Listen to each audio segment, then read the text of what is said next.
অনাস্থার পর আরও এক ধাপ এগিয়ে পৌরসভাকে বয়কট করার পথে এগোলেন বিক্ষুব্ধ কাউন্সিলররা। মঙ্গলবার কোনো কাউন্সিলররা পৌরসভায় আসেননি। প্রসঙ্গত, গত শুক্রবার তুফানগঞ্জ পৌরসভার বর্তমান চেয়ারম্যান কৃষ্ণা ঈশ্বরের বিরুদ্ধে অনাস্থা নিয়ে মহকুমা শাসকের কাছে চিঠি দিয়েছিলেন দলের ওই 10 জন কাউন্সিলর।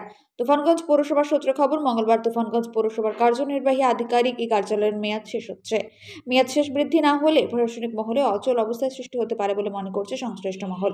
পাশাপাশি নাগরিকদের পরিষেবা পেতেও সমস্যায় পড়তে হবে বলে মনে করছে মহল। চেয়ারম্যান কৃষ্ণা ঈশ্বর জানিয়েছেন, চিঠি পেয়েছি, এখনো পর্যন্ত কোনো সিদ্ধান্ত নেয়নি। দল আমাকে চেয়ারে বসিয়েছে, দল যা সিদ্ধান্ত নেবে তাই মাথা পেতে নেব। তবে অন্যদিনের মতো এদিন পৌরসভাতে এলেও গাড়ি থেকে নামার পরে সোজা চলে যান তার নিজস্ব চেম্বারে। আর 5টা দিনের মতো সেই চেনা হাসি খুঁজে পাওয়া যায়নি এদিন।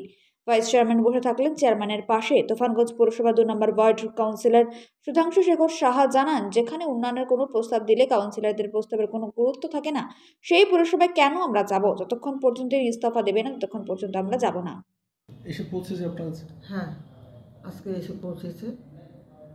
আমি চিঠি পেয়েছি, চিঠি পড়ে দেখেছি এবং এই মুহূর্তে আমি এগুলো কোনো ডিসিশন নিইনি। আমি দলের উপরে ছেড়ে দিয়েছি।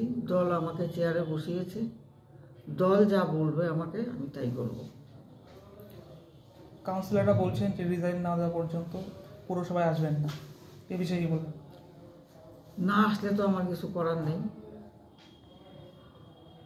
আসলে যেমন আগে ভালোবাসা পেত সেরকমই পাবে, আর না আসলে তো আর আমার কিছু করার নেই। আমি তো কাউকে জোর করে আনতে পারবো না।